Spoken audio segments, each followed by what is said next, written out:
আসসালামু আলাইকুম সম্মানিত মৎস্যচাষী ভাই ও বন্ধুরা, আমরা আজকে চলে আসলাম আমাদের ফাঙ্গাস মাছের পুকুরে। আমরা পিকআপে করে একটা পুকুর থেকে বড় একটা দিঘিতে নিয়ে যাব মাছ। সবাই আমাদের সাথে থাকুন। আমাদের মাছ আমরা কীভাবে স্থানান্তর করি সামান্য পরিসরে আপনাদেরকে দেখানোর চেষ্টা করব। আমরা পিকআপে করে ড্রামে করে পানি দিয়ে অক্সিজেন দিয়ে আমরা মাছ সচরাচর পার করে থাকি। যে মাছগুলো দেখতে পাচ্ছেন এগুলো হচ্ছে 2 বা 3টা কেজি হবে।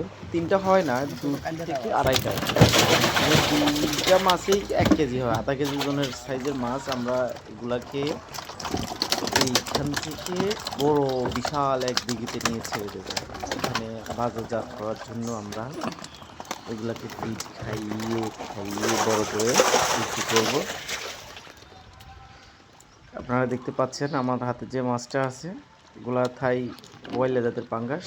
আপনাদের যদি কারো লাগে এই জাতের ফাঙ্গাস, আমাদের সাথে যোগাযোগ করবেন। আমাদের কাছে বিভিন্ন সাইজের মাছ অ্যাভেলেবেল আছে।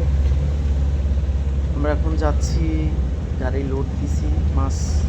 এখন আমরা আমাদের যে বড় দিকটা আছে ওইটার দিকে যাচ্ছি। সবাই দেখতে থাকুন। পিকআপে করে মাছ নিয়ে যাচ্ছি। সারাদিন পার করছে আজকে মাছ। রাস্তাটা গ্রাম অঞ্চলের রোড, অনেক বাজে অবস্থা রোডের, কি বলবো।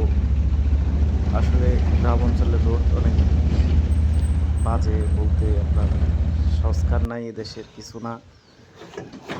আমরা চলে আসছি, অনেক দূরের রাস্তা, আমি শর্টকাটে আপনাদেরকে কোপ করে নিয়ে আসছি। এখন গাড়ি থেকে মাছগুলো কীভাবে নামাচ্ছি আপনারা দেখুন।